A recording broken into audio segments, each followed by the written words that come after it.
Now, what happened actually, we have to understand a bit.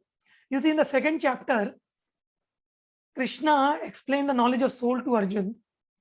And then after that, Krishna also explained Buddhi Yoga, which is actually Nishkam Karma Yoga only, telling that this is the way to free the soul from bondage. And then Arjuna got a doubt in the beginning of the third chapter that which path should I follow? Should I follow the path of Jnana or should I follow the path of Karma? Because Arjuna thought that both are different paths and both are incompatible. So then Krishna explained the whole third chapter, saying that when a person come to the platform of knowledge and he starts performing Nishkam Karma Yoga, then that person has no duties to perform. Then he only works to set a good example. Otherwise, he has no duties to perform. Like this Krishna explained in the third chapter. And then to explain that point only further, the glories of knowledge, transcendental knowledge, Krishna spoke the whole fourth chapter, explaining different kinds of sacrifices, yagyas, which culminates in transcendental knowledge. And in the last verse of the fourth chapter, after explaining transcendental knowledge, how all the sacrifice culminates in transcendental knowledge, how transcendental knowledge is the most purest, and there's nothing more sublime than transcendental knowledge, to Arjuna's very great surprise, Krishna told him to fight in the last verse of the fourth chapter. So what happened is, Arjun again got confused. He is not able to just understand the simple concept which Krishna is trying to explain repeatedly in second and third and fourth chapter, that when you work in full knowledge, when you work with knowledge, which knowledge? Transcendental knowledge, knowledge of your identity and spirit soul. When you work with the knowledge of in a detached spirit, then that kind of work is non-reactive. It does not create reactions. And therefore, such a work is same as if not doing any work. So although you work, but you don't create any reaction. This simple thing is not getting into the head of Arjun. Some other is finding great difficulty. Still, Arjuna is confused with the same confusion he was in the beginning of the third chapter, that work and renunciation appears to be incompatible to Arjuna.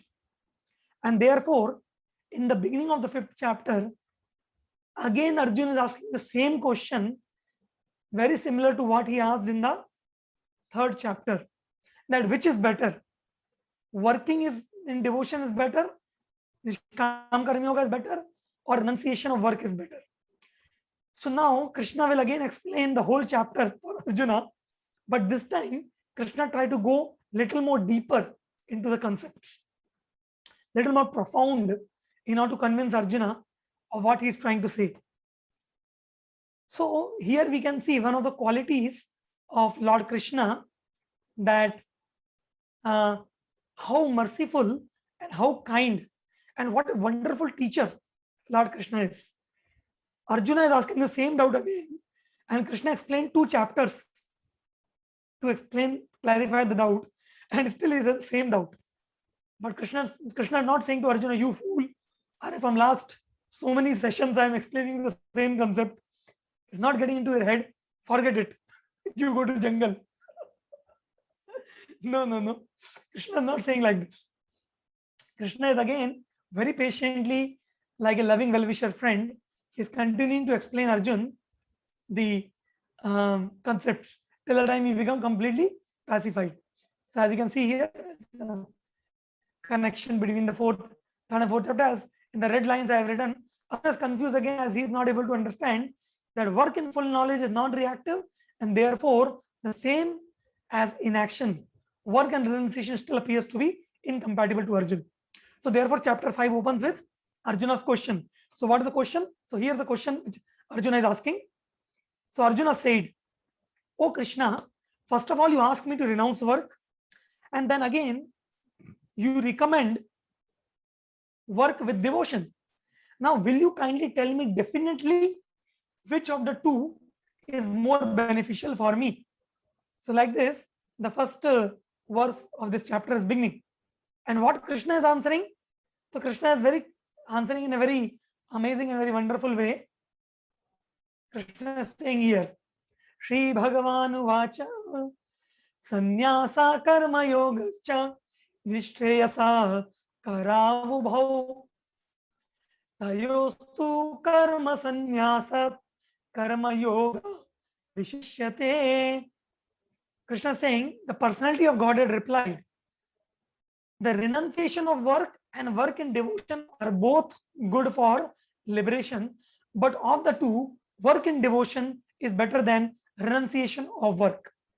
So, my dear friends, what Krishna is saying here to Arjun, now, my dear Arjun, you are asking which path is better, renunciation or work in devotion? Let me tell you, Arjun, both are wonderful paths, both are good. But if I have to give you one, then working in devotional service is better than renunciation of work. And then Krishna explains in the next verse 5.3 that what is the quality of a person who works in devotion. Working in devotion means Nishkam Karma Yoga, working without any desire for fruits in a detached way.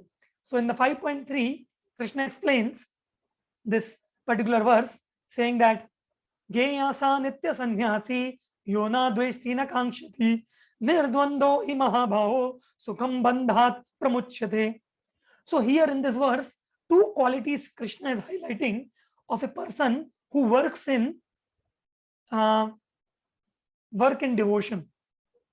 What are the two qualities? First is, such a person neither hates nor desires the fruits of his activities. This means he doesn't desire the fruits, and if the fruits comes on their own, he doesn't hate them also. He's equipoised. And the second quality Krishna is highlighting here is that the person is free from all dualities, and therefore he can very easily overcome he can very easily overcome material bondage like that. So my dear friends, here a very important concept which we have to learn, the difference between a person who renounces work itself, whereas a person who renounces the spirit of attachment. There's a difference. So I have one verse from one literature called as Bhakti Rasamrita Sindhu. There one great Acharya named Rupa Goswami explains the proper understanding of renunciation. So he says, in that one verse comes, he says, Prapanchikataya buddhya hari sambandhi vastuna mumukshubhi parityago vairagyam bhalgukathyate. So as you can see here, the translation, he's saying that when a person who wants liberation, when such a person renounces those things which are related to the Supreme Lord, thinking that to be material, their renunciation is incomplete. On the other hand, renunciation is complete when it is in the knowledge that everything in existence belongs to the Supreme Lord and that no one should claim proprietorship over anything. Let me explain you in simple words. What he's trying to say is that, see my different renunciation or tyag or vairagya is not giving up of things. Rather, it is giving up the mentality that anything belongs to me. That is renunciation. So in this world, nowadays, there are so many so-called sadhus, babas, so-called renunciates, who call themselves as spiritualists. But what they do, they say we have renounced the world. And on the name of renunciation, they even renounce those things also which can be utilized for the service of Lord. So such renunciation, in which you renounce even the service of Lord also, such renunciation is condemned in the scriptures. Whereas the true meaning of renunciation is that renunciation is true when you don't consider that anything belongs to you.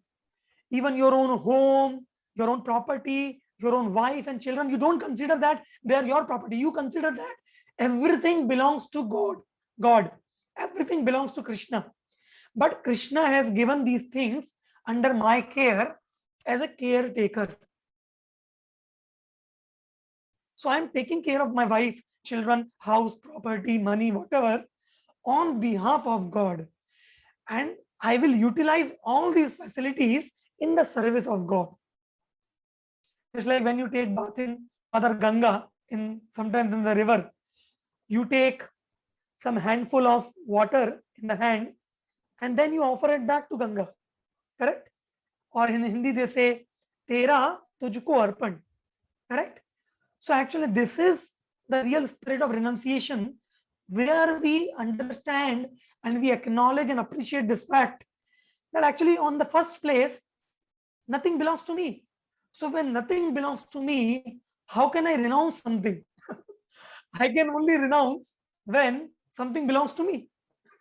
If nothing belongs to me, how can I renounce? So renunciation means to give up this idea that anything belongs to me and utilizing everything for the service of the Lord. Correct? So that's why what Krishna is trying to say, that we have to renounce the results, not the actions. Renouncing the result means we have to renounce claiming proprietorship, controllership, enjoyership over our results. So suppose when you do good in your exams or good in your business or good in your job, don't raise your collar and give all.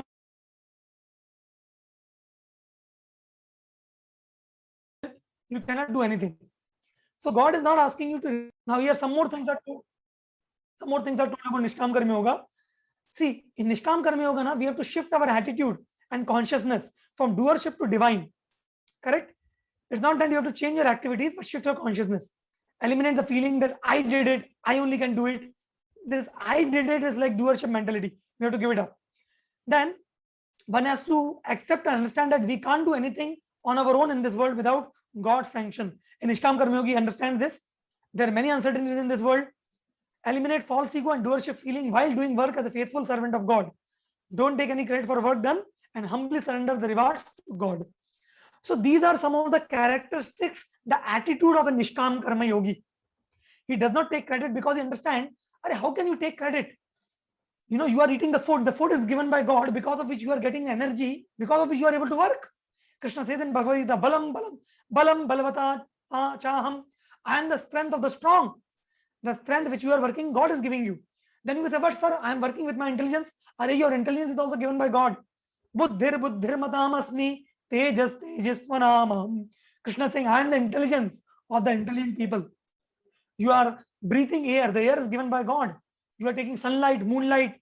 Everything is given by God. So how can you take credit for your work? So one has to give up this credit-taking mentality, surrender the results to God, eliminate the feeling of false ego and doership mentality. I have not done everything. God, without God's sanction, I cannot do. This is the feeling of a Nishkam Karma Yogi. Further, we will see more.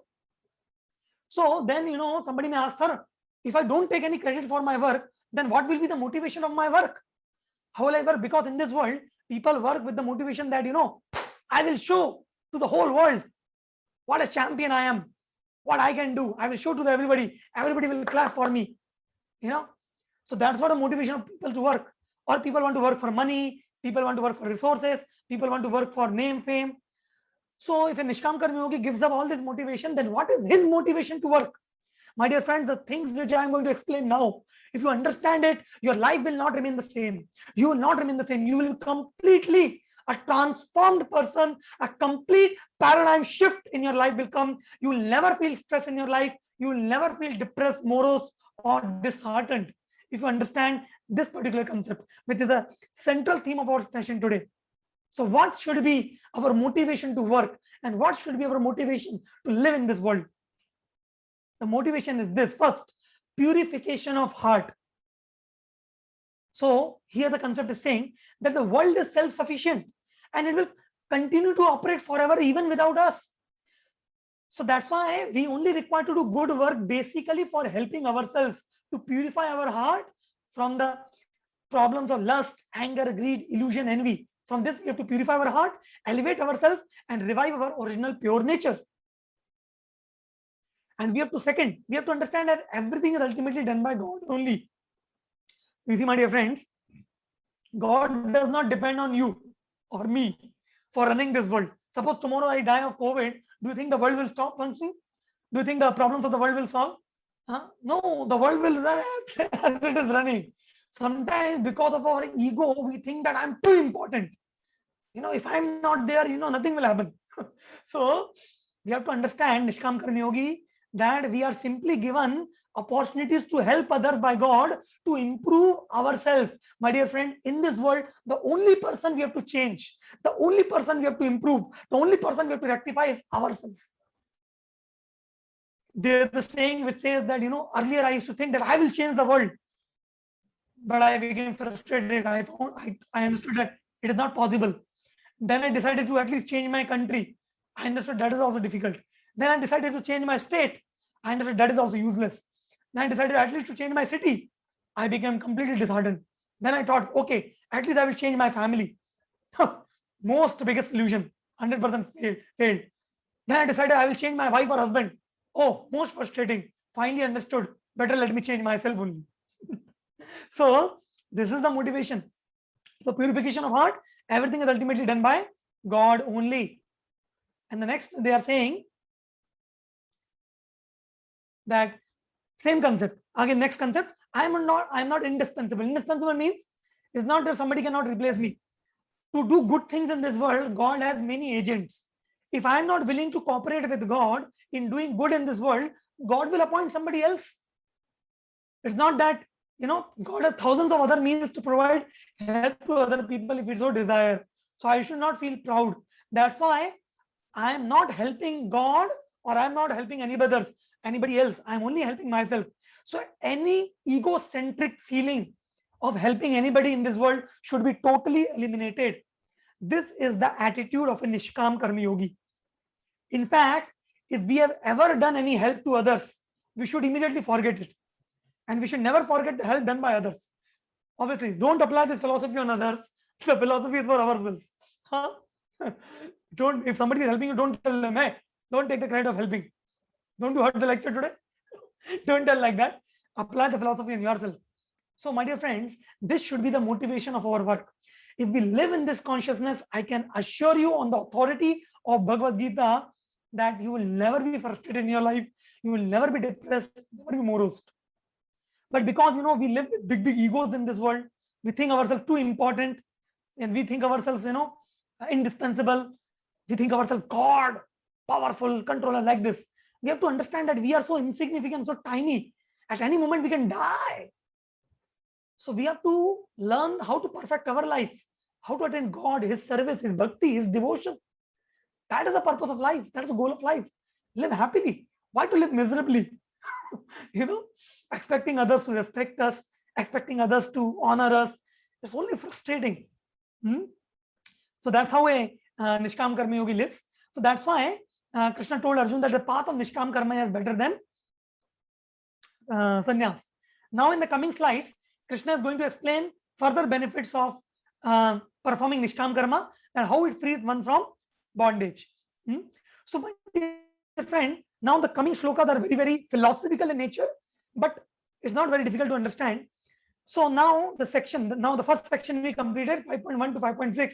Now next section 5.7 to 16, Krishna is going to tell the benefits of Nishkam Karma Yoga, how it frees one from bondage. So in this section, the application point is this.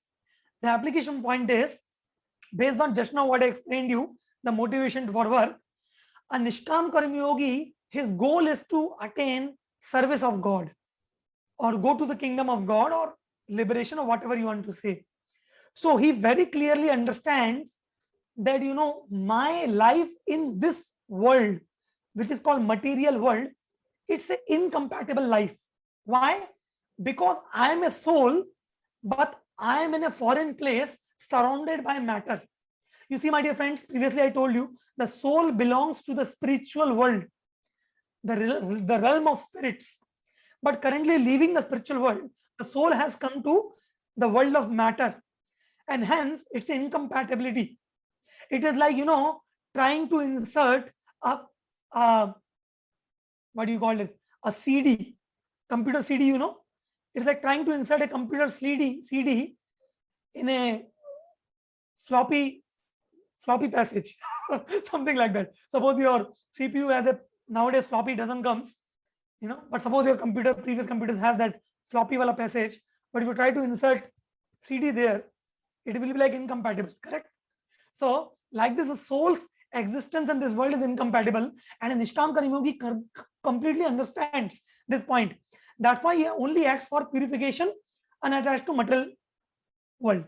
So that's why in the Bhagavad Gita, in this chapter, in many verses, the characteristics of such a Nishkam Karma Yogi, who is also called as a Yoga Yukta, is explained. That's why the verse number 7 says, Yoga Yukta Vishuddhatma Viditatma Jitendriya Sarva Bhutatma Bhutatma Urvannapi Nalipyate. Yoga Yukta means one who is living with this Nishkam Karma philosophy. It's saying that such a person becomes Jitendriya. Jitendriya means he has complete control over his senses. And Sarva Bhutatma Bhutatma means he becomes dear to everyone. Everybody likes him. Correct? Like this. And another thing which they're explaining in verse number 8 and 9, that although such a person perform various activities, he will look like an ordinary person. He will also eat, he will also sleep, he will also work. But because he has understood that he is not this body, he has got a realization that he is not this body, he is Atma. It is not a theory for him no more. It is no more a theory for him. He has got a realization. That's why even while doing all these things, he always understands that I am aloof from all these things. Whatever is happening, eating, sleeping, going around, working, it is only my body is working. Whereas I, the soul, is not working. And because he lives in this consciousness that I am not working, he does not get any reactions to his work also. Like that. So, like this, the character Yoga Yukta is explained. And after explaining that, that such a person is non-doer of action, yet he perform action, Krishna is now going to explain that he only works for the sake of the Supreme Lord. That is the only. So therefore Krishna speaks a very beautiful verse.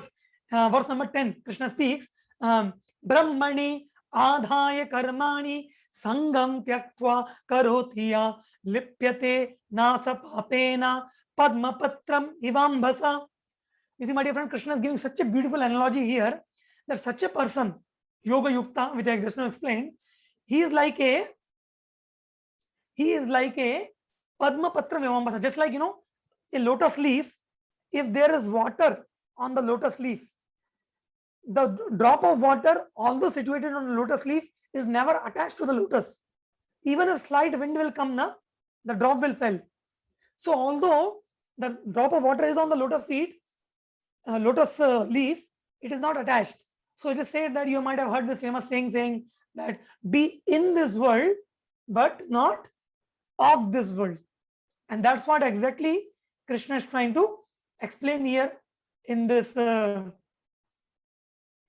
shloka. Padma. So such a person, he lives in a very divine consciousness, and that although he performs all the action, lives in the world, but he is not attached to world. Then the question will come then why does a person who knows that he is not the body, spirit, soul, is Atma, and he is detached, but then why he still work? Somebody may ask a question that, sir, he is detached, he understood that he is not the body, then why to work only? No. So as I already explained you, that such a person, he works for the purification of heart and to set an example. Two reasons. In the 3rd chapter, Krishna explains the example of Janak Maharaj and himself, that even though a person does not have any desires, he is a Yoga Yukta, still he works to set an example for others. And second, for the purification of his heart. So that he can. So that's why in the verse number 11 of this chapter, Krishna says, Kayena manasa buddhya evale indriyerapi yogina karma kurvanti sangam taktvatma shuddhaye. Shuddhaye. He sangam taktvatma. He becomes freed from the influence of the three modes of passion, ignorance, and goodness. He becomes free from these modes and he becomes purified. And what happens when he becomes purified? Why do we want purification? Because, my dear friends, till the time we are not purified, we will not experience real peace. We will not experience real and genuine peace of heart. That's why in verse number 12, Krishna says this very beautiful verse. As you can see here, this verse, Krishna says, Yukta karma phalam tyaktva shantim apnoti naishtigim ayukta kamakarena phalasakto nibadyate.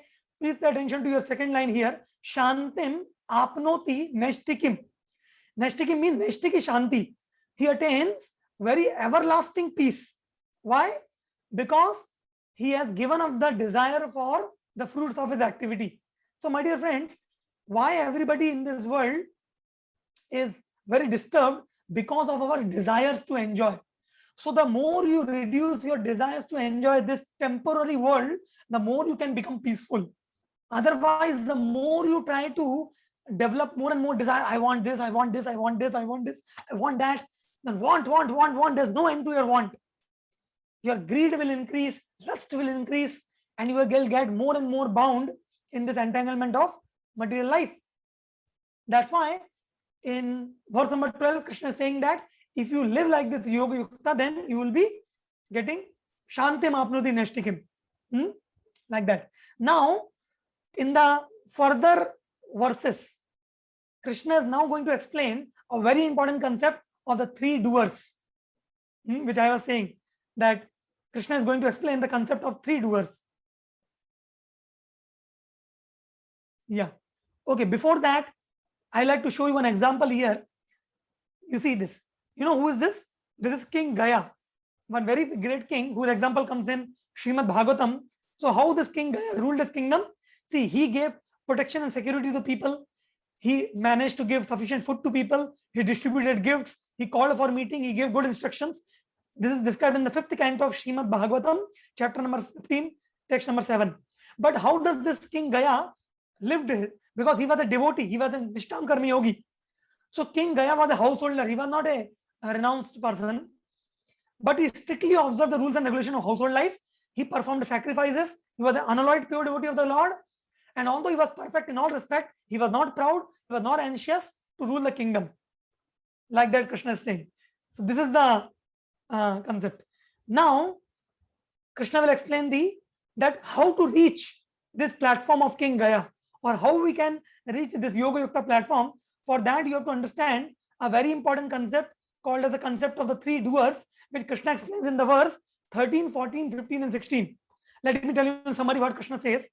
Generally in this world, everybody thinks that they are the doer. I am doing all things. By my doing, everything is going to happen. People think like this. But my dear friends, there are three people involved, or three factors involved behind every activity. There are three doers. Who are they? First is you yourself, who is called as a living entity, the Jiva, the soul, is the first doer. Second doer is the Paramatma, the super soul, which is seated in our heart. And the third doer is the material nature. The material nature is the third doer. And how it is happening? Please see this picture. Now, please try to pay attention to me. Don't get disturbed by the picture. Let me explain you. See, my dear friend, what happened? How any action in this world is generated or is performed? The soul, the Atma, which is there in this world, first of all, it initiates a desire. And then when the Atma initiates a desire, the Paramatma, the super soul sitting in the heart, takes a note of the desire of the soul, and the super soul verifies whether this particular desire of the soul should I fulfill or not fulfill.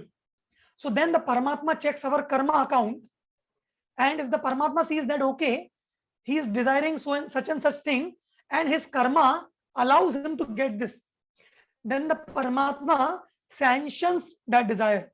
It's like a sanctioning authority. He signs on it. Okay, sanctioned.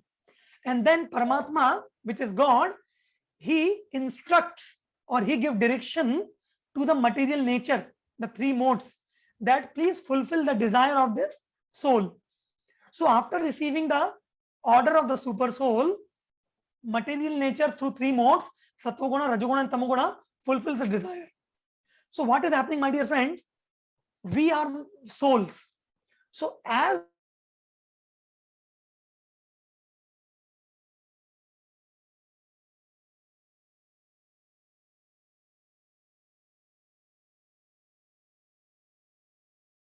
is done by the other two doers, then the super soul takes a note, he evaluates, he instructs the material nature.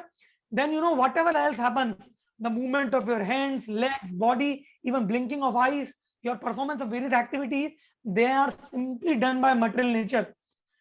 Just like a वो था ना कठपुतली वाला कठपुतली, what do you call कठपुतली? A puppeteer. Just like a puppeteer make a puppet dance, like that the material nature makes us dance like that. Now somebody may say, oh, is it? This means, sir, then whatever good or bad I do, if I'm doing some bad also, why are you blaming me? Because I'm not the only doer. Because Paramatma is sanctioning my desire. Suppose if I'm desiring something wrong, then God is sanctioning my desire, and the material nature is making me dance like a puppet. So then why are you blaming me? So any criminal may say that sir, I murdered because Paramatma sanctioned and material nature made me dance. Therefore I took out my gun and I shoot it. Why so? So that's why Krishna knows that you will ask this kind of question. That's why in the verse number 16, Krishna answers this question that although Paramatma is sanctioning and although material nature is performing the activities through your body, but you will be responsible for your actions, for your karma, because you are the initiator of the desire. It is you who has created the desire. That is why although everything is done by the material nature under the direction of Lord, Super Soul, you cannot blame God, you cannot blame world, you cannot blame nature, you have to blame yourself only. So this is the understanding. Now, why this concept of three doers is important for us to understand? Because it will help us to develop detachment. Because if you think yourself only as a doer of every activity, then you can become proud very easily. And if you become proud, then you cannot become a Nishkam Karmi Yogi, because we already discussed the attitude of a Nishkam Karmi Yogi. He is very humble. He does not consider himself indispensable. He understands without God's sanction, nothing can happen. So in order to develop this consciousness, one has to understand this concept of three doers, that I am not the only doer, like that. So because when you think that you are only the only doer, then this is what will happen to you. What will happen when you think I'm in control of everyone and everything? You will be frustrated. See this man, how angry he is. One person is scratching his head. One person is putting gun and committing suicide. And you will be in stress and anxiety. When you understand that, the only thing I can do is desire. Things are not under my control. Let me not, let me be relaxed, and work with a cool head. That's why, Bhagavad Gita is the best way to remove stress, because it makes you understand that everything is not under your control. But if you think I can get what I want, I will beat my rivals, I will work 18 hours, 20 hours, then you will be frustrated, you will be burnt out. Like that. So that's why, many suicides are happening. People are stressed out, people are frustrated in life, people have relationship problems, people are trying to control, and all these problems are simply because of not understanding Bhagavad Gita only. Like that. So that's why this concept of 3 years will help you to attain detachment, that I am not the only doer. Then now the next section from 27, the next section, which is also the last section of this chapter, is that when a person lives in this consciousness, he has knowledge that he is not the only doer, there are 3 doers, and then he has peace of mind, shantim apnoti nashtikim, and his self-control. Then such a person, he can very easily attain liberation by fixing his mind on the Supreme Lord. Currently, we are not able to fix our mind on the Supreme Lord because we are filled with desires. But in Nishkam Karmi Yogi, because he is free from all desires, he can focus his mind on the Supreme Lord very easily, and that involves, Krishna will explain, tolerating the temptations of this world, temptation of the material senses, and redirecting our enjoying propensity from outside to inside. Like in science, you have two concepts, centripetal and centrifugal. Centrifugal means from the center you flow outward. That's called centrifugal. And centripetal means from outside you flow towards the center. So most of the people in this world are centrifugal. They flow externally. They flow towards the world, and that's why they are never satisfied. Because true joy of life is found within. The real happiness is within. There's nothing there outside. Lord is seated in your own heart, and Nishkam Karma Yogi understands this. That's why he becomes centripetal. He redirects the pleasure inward. So that's why in the verse number 17, a very beautiful verse is spoken, where it's said that how Nishkam Karma Yogi focus on the super soul. It says, Tad buddhayas tad atmanas tanishthas tat parayana gachanti apunar avratam jnana nirduta kalmasha. So this verse explains that gachanti apunar avritim, that a person in Nishkam Karma Yogi who develops such an attitude, then he never falls down to external sense objects, because he becomes fixed on attaining the Lord, and he straight goes to the path of liberation, like that. So the verse number 17 explains this. So now when one focuses on the Supreme Lord, what would be his vision? His vision also changes. When a person becomes centripetal, inwardly focused, his vision changes. He doesn't see the world like the ordinary person sees. So what is his vision? Very beautiful verse which comes in the 18th verse of this chapter. It says that, this verse, as you can see here in the slide, Vidya Vinaya Sampanne Brahmane Brahmane Gavihastini Shuni Chaiva Shvapakecha Pandita Samadarshina. He gets the equal vision. Samadrishti.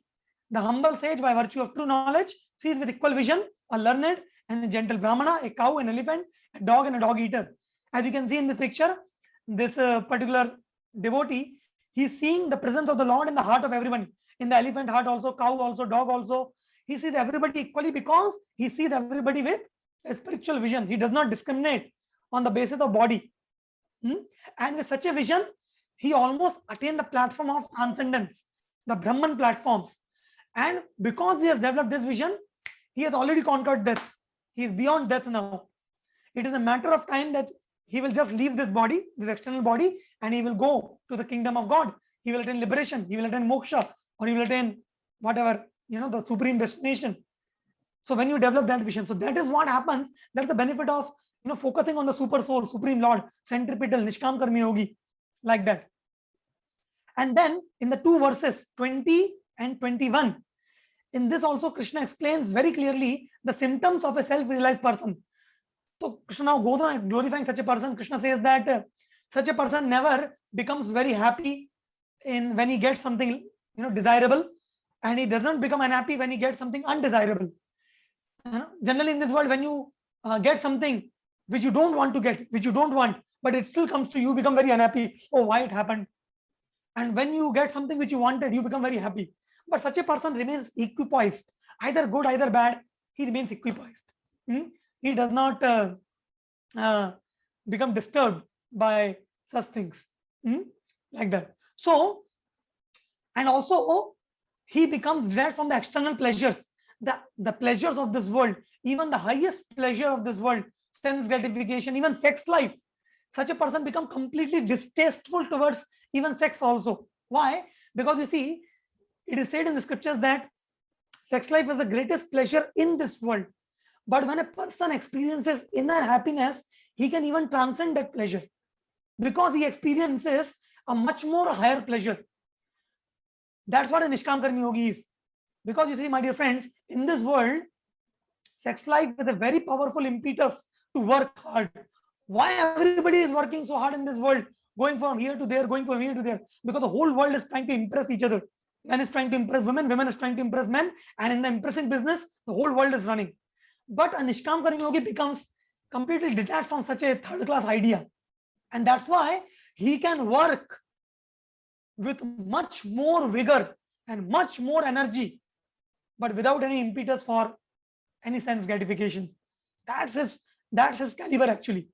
So in order to develop this kind of understanding, Krishna explains a verse where he explains the futility of material enjoyment. So he says a verse, ye hi samsparshaja bhoga dukkha yonayevate adyantavant konteya nateshu ramati buddha. Are buddha, those people who are intelligent people, they will never take delight in sense enjoyment, because they know such kind of sense enjoyment has a beginning and an end. And this kind of sense enjoyment, although they may appear very nice in the beginning, at the end they only lead to frustration and misery. This is the conviction of a Nishkam Karmi Yogi, and that's why I don't take part in that. But now Krishna knows that because not everybody is on such a platform that they will be able to say no to sense gratification and sense pleasure. So what they will do? That's why in verse number 23, Krishna gives us Krishna says about the solution, that if you have not yet developed distaste for material enjoyment, then what you are supposed to do? So in text number 23, Krishna says a very, very important verse, which is for all of us, which is a practical application for all of us. What is that? Krishna is giving the advice to tolerate the urging of the senses. Don't give in, don't succumb. So he says, Shaknoti haiva yesodum prak sharira vimokshana kama krodhat bhavam vegam sa yukta sa sukhi naraha. Who is happy in this world? Krishna is saying, who is a happy man? A happy person is he who, till the end of his life, if he can control or tolerate the urging of his senses, when the senses urge us to enjoy, if you can tolerate these urges and focus your mind on some spiritual subject matter by chanting the names of God, studying of scripture, association of devotees, something spiritual, and not giving to the demand of the senses, you can be very happy because your mind will be peaceful. But unfortunately, most people, they are not able to focus their mind on spirituality, and they give in to the sense gratification, and hence that becomes the cause of their suffering. So Krishna is saying that if we really want to live in this world happily till the end of our life, Shaknoti yaiva vaya sodum, as long as you are living in this body, you have to tolerate the urges. And as you go on tolerating, after some time, this tolerance will become a little less painful, because you will be developing the attitude of a Nishkam Karmi Yogi. You will be getting that. And then one more thing Krishna says in the next verse, that what happened in verse number 24 and 25. Krishna says that you will be able to tolerate, because as gradually you will go in this path of spirituality, Krishna consciousness, you will develop higher taste. A higher taste. Higher taste means spiritual taste. Your taste for spiritual activities will increase. So as your taste for spiritual activities increase, automatically you will give up the lower taste of material life. Just like suppose you are eating chapati and dal roti, and if I offer you a plate of nice feast which has paneer sabji and puri and pulao, curry and malpua and rasagulla and rasmalai. Sometimes you go to a ISKCON temple, you will get a feast like this. So suppose if I give you such a feast, then will you be interested in your roti dal roti? You say, no, how can I give up my dal roti? Oh. No, you will say, hell with dal roti, I am getting feast. Similarly, my dear friends, the moment you experience spiritual pleasure, spiritual happiness, Brahma Saukhyam, you will automatically become distasteful. Material pleasure will appear like insignificant. That's why Krishna is explaining in verse number 24. And in verse number 25, Krishna is giving a practical tool to do that. You know what is the practical tool? What is the sadhana for attaining liberation or this platform? So Krishna says, Labhante Brahma Nirvanam Rishaya Shina Kalmasha Chinna Dvaidhayatatmana Sarva Bhuta Hite Rataha. Krishna is saying Sarva Bhuta Hite Rataha, a person who always engages in welfare activities for others, not welfare activities on the bodily platform, doing a blood donation or water donation, food donation, not that kind of, but Sarva Bhuta Hite Rata means welfare activities on the platform of soul, giving other people Krishna consciousness, or what we call as preaching. going out and distributing Bhagavad Gita, going out and connecting people to Krishna, giving the holy name of Krishna to others, asking people to study Bhagavad Gita, teaching people Bhagavad Gita. When you do these things, you will get such a taste, such a higher pleasure. And that is a sadhana which will give you higher pleasure, and you can easily give up sense gratification. Saying this, Krishna finally, in the last 3 shlokas, in verse number 27 and 28, Krishna speaks about the Ashtanga Yogi, just to introduce, just to give a preview to the next chapter, 6th chapter, because in the 6th chapter, Krishna is going to speak about Dhyan Yoga. So, just to, so almost the 5th chapter is already concluded in the verse number 26. Is already concluded. When Krishna says Sarva Bhuta Hirdaya, in verse number 27 and 28, Krishna is just saying that, a Ashtanga Yogi, he goes to forest, he shut down all his senses, he sits in meditation, he completely controls his mind, and he attains the super soul. Because here the talk is going on how a Nishkam Karmi Yogi is going to attain the super soul. Super soul means Paramatma, a Paramatma Vadi. So Krishna also adds that a Ashtanga Yogi also attains the super soul, about which Krishna will explain in the 6th chapter more. Here he is just giving a prelude. So in the verse number 27-28, he gives a preview in 2 verses, an introduction to the 6th chapter, and finally he concludes the chapter with verse number 9 by saying as the peace formula, the formula for peace. So as you can see this slide, this is the last slide of our session today. He says, Bhokta. Now, my dear friends, please understand, Krishna already explained attaining Paramatma for a Nishkam Karmi Yogi. Then he explained in 2 verses, and next chapter he will explain attaining Paramatma by Ashtanga Yogi. And now this verse is especially for devotees of Krishna. What is that? Bhoktaram Yagyatapasam Sarvaloka Maheshwaram Surdam Sarvabhutanam Gyatvam Mam Shanti Mrichati. Krishna is saying that Arjuna, one who understands that I means Krishna, I am the supreme proprietor of all the planets. I am the beneficiary of all the sacrifices. And I am the supreme controller of everything. And also, I am the best well-wishing friend of everyone. Oh, Arjuna, anybody who understands this, that I am the proprietor of everything, I am the controller, I am the beneficiary of all the activities of everybody, and I am the best well-wishing friend of anybody. Such a person who understands this, he attains complete peace. Gyatva mam shantim richati. So this is the peace formula of knowing Krishna, which is Bhakti Yoga. So in 1 chapter, Krishna explained so many concepts. Basically, he was mainly speaking about the Nishkam Karmi Yogi, how he attains everything, complete peace, and he introduced the Dhyan Yoga and concluded with Bhakti Yoga. So this is the overview of the whole session again. So from verse number 1 to 6, we explained you Nishkam Karmi Yoga is easier than renouncing work. 7 to 12, we explained you how to perform Nishkam Karmi Yoga by explaining different qualities. That we told you that the attitude of a Nishkam Karmi Yogi. Don't think yourself being proud, indispensable, or something. Live in a humble attitude. Surrender the results to God. Don't take credit. All that things we explained. Verse 13 to 16, the knowledge of true doers, Jiva, soul, Paramatma, and the material nature. 17 to 26, liberation by focusing on super soul. We explained how we focus on super soul. He has to tolerate the urges of the senses. Like that. And 27 to 29, introduction to Dhyan Yoga and the peace formula. And with this, we have finally successfully completed our chapter number 6. So congratulations to all of you for completing the chapter number 5, not 6. And tomorrow we will be discussing on chapter number 6, Dhyan Yoga. Hare Krishna. Thank you very much. So, yeah. So, are there any questions? Hare Krishna. If someone have a question, they can raise their hand. There is one question, Guruji. Is food a desire?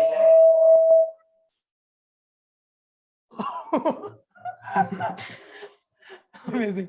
Very honest question, huh? Yeah. Actually, the answer is yes also and no also, depending upon your attitude. You see, eating food is a very, very sacred activity in the Vedic culture. In fact, a lot of our culture is centered around the food. In fact, in the Vedic scriptures, different kind of people are named after what kind of food they eat. Like, there are Milekshas, Yavanas, Kirata, Hunandra, Pulinda, Pulkasha. These all names which I just now took are the names of very, very lower class of people. And these all names are given based on what they eat. So those who are cow flesh eaters are called as Yavanas. Those who are mutton and chicken eaters are called as Milekshas. Those who are pig eaters, they are called as Shavanas. And like this, names are given for what people eat. So point is that eating is a very sacred activity. Now, in spiritual life also, we do eat. Because first of all, to maintain our body in good health, we have to eat. Because the life air sustains our body. And in this Kali Yuga, the life air, the prana, Lord has kept prana in the grains, in anna. So that's why when you take grains, your life air sustains. So even to remain healthy, one has to eat. So what is the consciousness of a Nishkam Karmi Yogi or a devotee towards the food? The consciousness of a devotee is that I am eating food so that I can maintain this body, so that with this body, I can engage it in service of God. Because this body is given to me by God, I have to engage in service of God, and for that I have to maintain it. If I spoil this body by not eating healthy foods and not eating sufficiently, then how will I serve God? That's why in order to maintain our health, we eat right food to serve God. This is one understanding. Second is that we understand that whatever food I eat, that makes my consciousness. Actually, when we eat, the food is divided into three categories. The one part of the food becomes waste material and goes out as stool and urine. Second part of food becomes the flesh and blood in our body. And the third part of the food goes to our head and becomes our consciousness.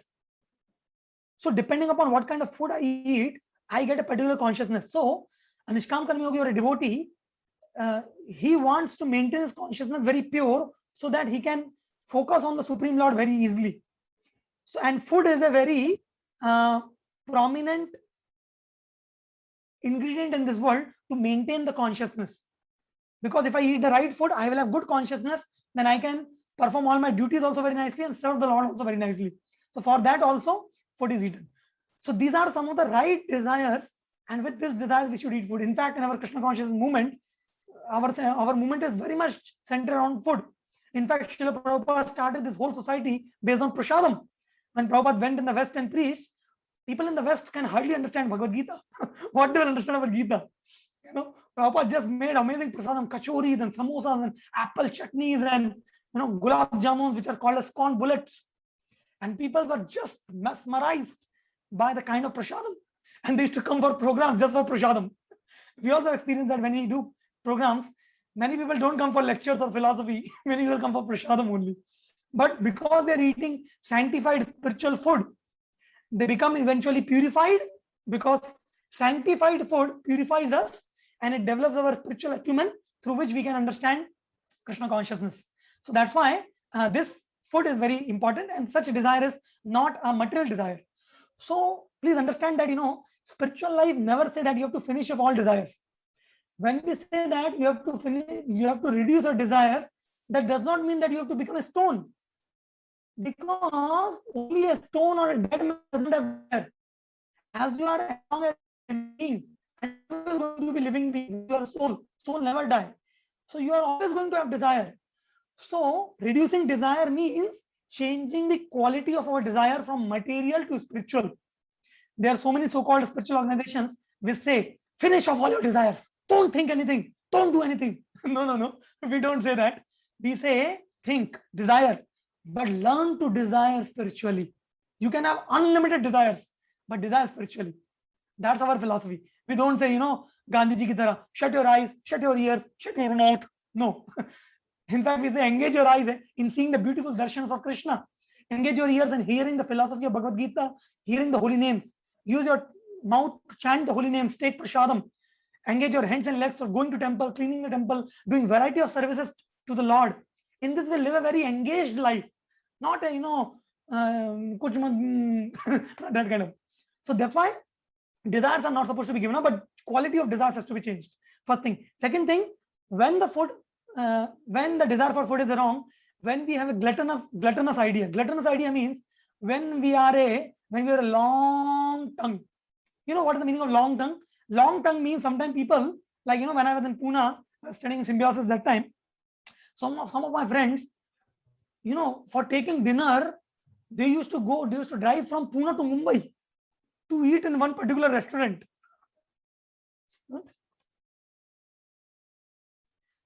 So some people, they used to drive from Pune to Mumbai, a group of friends, just to eat out in a particular hotel. They say, "Hey, you know, in that city, one particular restaurant is open, very nice, very delicious. Let's go." And they go 3 hours drive all the way from Pune to Mumbai just to eat out in the restaurant, and then go to some pan wala, eat pan. What they are trying to do? They are trying to satisfy their tongue. So they are servants of their tongue. And such kind of food cooked in restaurant is cooked with business mentality. So if you eat that kind of food, you are also going to get a business mentality. It's not prasadam. Traveling to a temple to eat prasadam is all right. But traveling to a restaurant to eat, that is considered something, you know, you are a tongue bhakta. You're a bhakta of your tongue. So then the desire of food is, so one can make nice preparations, offer to Krishna with a desire to satisfy Krishna, desire to purify oneself, and then eat. But Krishna says also in the previous chapter, he explained that those who cook food only for their sense gratification, they eat sin because they don't offer their food to Krishna. So in case, we are not saying that you cannot eat good foods. You can definitely eat good foods, but our recommendation is at least offer it first to Krishna. Okay? Try to avoid onion garlic foods when you are offering to Krishna. Obviously avoid non-veg, fish, eggs, and such kind of foods. But pure vegetarian foods made with rice, dal, grains, milk, vegetables. You can make hundreds and hundreds of preparation, offer it to Krishna, and relish Krishna prasadam. I hope that answers your questions. Yeah. Any other questions? One more question, Guruji. Miss Mohini Chauhan is asking the question.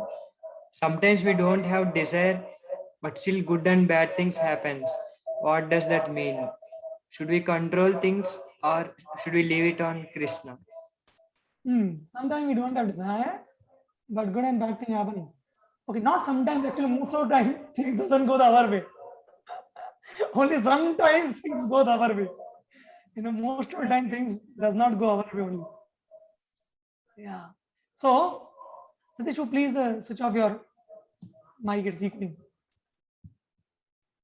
Yeah. So, when things doesn't go our way, even though we have not wanted it, what we should do? Should we control things or try to leave it on Krishna?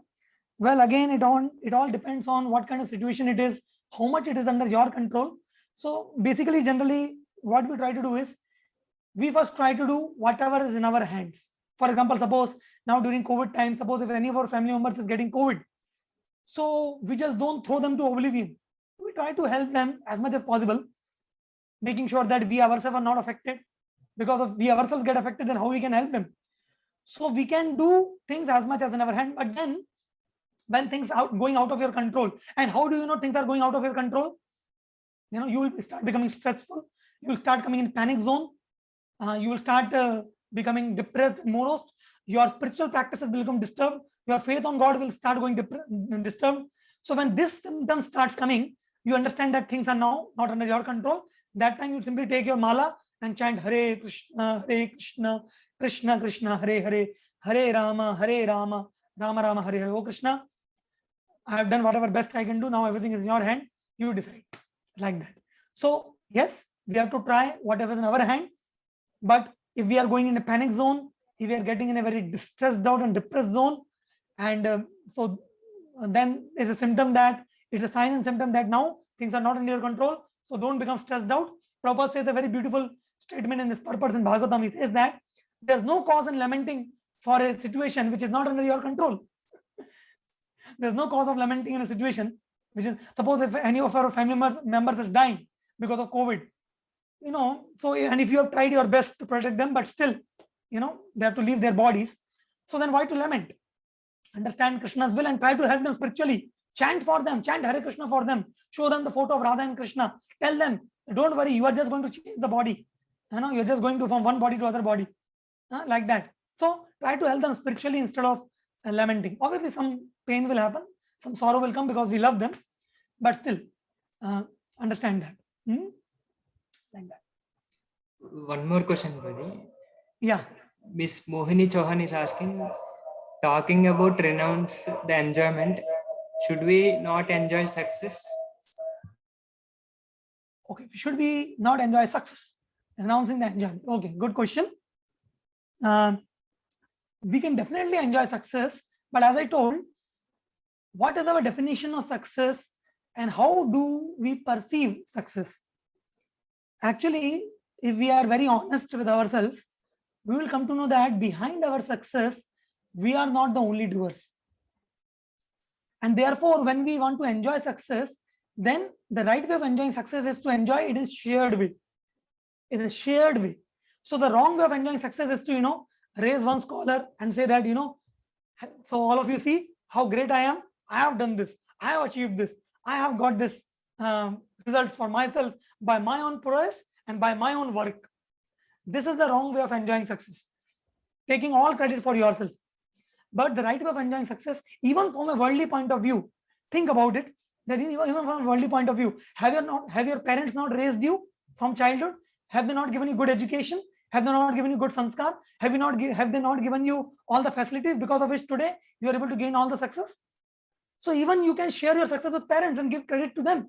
That is the right way of enjoying success. And then what to talk about sharing the success in the right context with God? Because whatever intelligence I utilize in achieving success, that intelligence is given by God.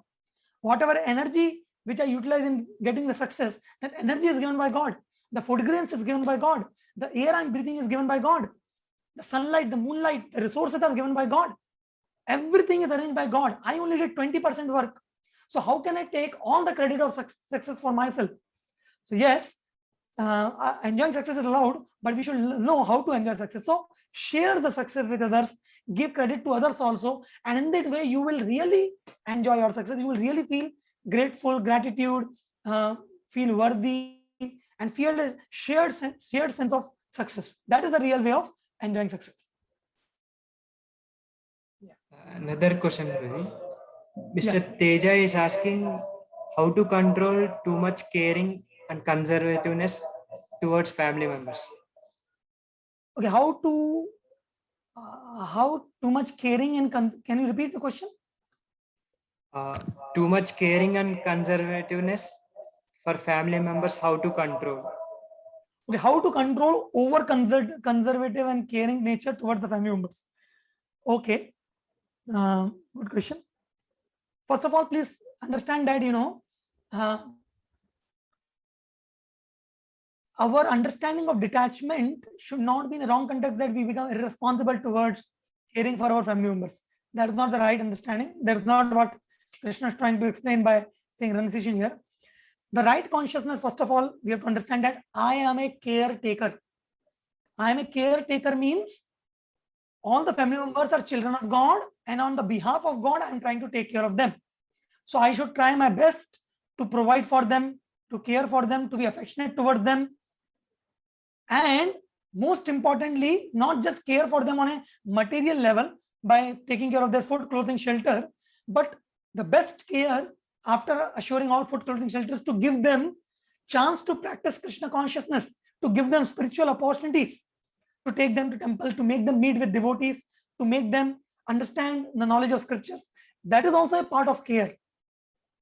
And when you take care of them spiritually now, you automatically will also develop a sense of detachment also, because eventually you understand that because I am connecting them to Krishna, Krishna will take care of them. And in this way, you will remain affectionate to them, but not attached to them. So why we become too much conservative towards our family members? Because of false ego.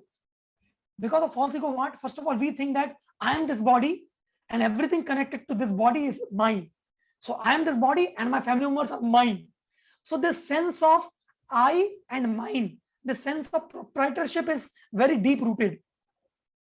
Therefore, we are very conservative. But when you cultivate knowledge of Bhagavad Gita, understand that I am also soul, my wife is also soul, children is also soul, father is also soul, mother is also soul, and all the souls are part of Krishna. So we are all individual souls and we are all part of Krishna. And in this life, we in a family, we have come together for some time, and by the influence of time, one by one, we are going to leave our bodies and we are going to go to different destinations. Just like the example is given, just like sometimes in a ocean, by one wave, many small particles of sand, they come together, they stay for some time, and with other wave, they all again separate to go in different directions. Similarly, by the waves of time, some spirit souls, they come together in a family. One becomes mother soul, father soul, wife soul, husband soul, children soul. And then with the other wave of time, everybody separates to go to different destinations. So we should cultivate this kind of knowledge from the Bhagavad Gita and Srimad Bhagavatam. Then you will not have much sense of proprietorship. You will understand that everybody ultimately is a part and parcel of God. They belong to God only. And we are just together for some time. So let's try to help each other in a family to become God conscious. Let's help each other in a family to become more spiritual, so that everybody can attain the shelter of God and everybody can be happy. So with this attitude, we'll be responsible yet detached. We'll be caring for our family yet not conservative. I hope that answers question of Mr. Teja.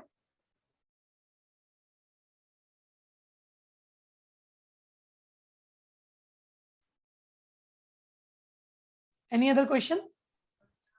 If someone have a question, please raise your hand or put in the chat.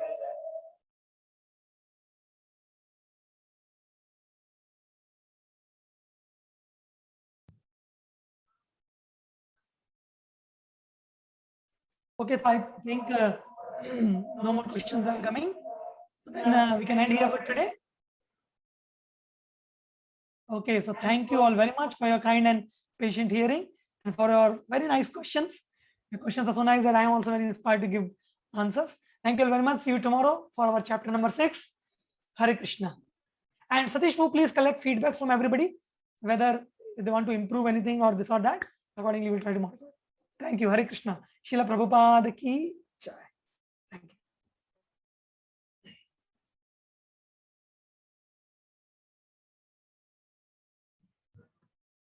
Hare Krishna. Thank you everyone for joining. In case if you have any feedback or any room improvement you want to tell, you can let us know.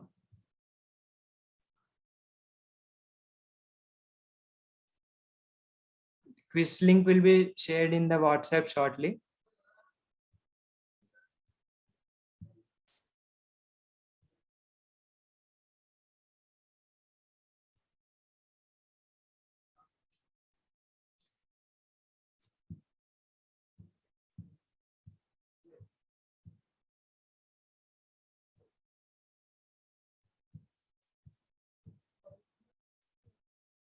Hare Krishna. We'll meet tomorrow 8 o'clock. Hare Krishna. Like, if possible, you can come 10 minutes before so that we will do mantra meditation tomorrow. Hare Krishna.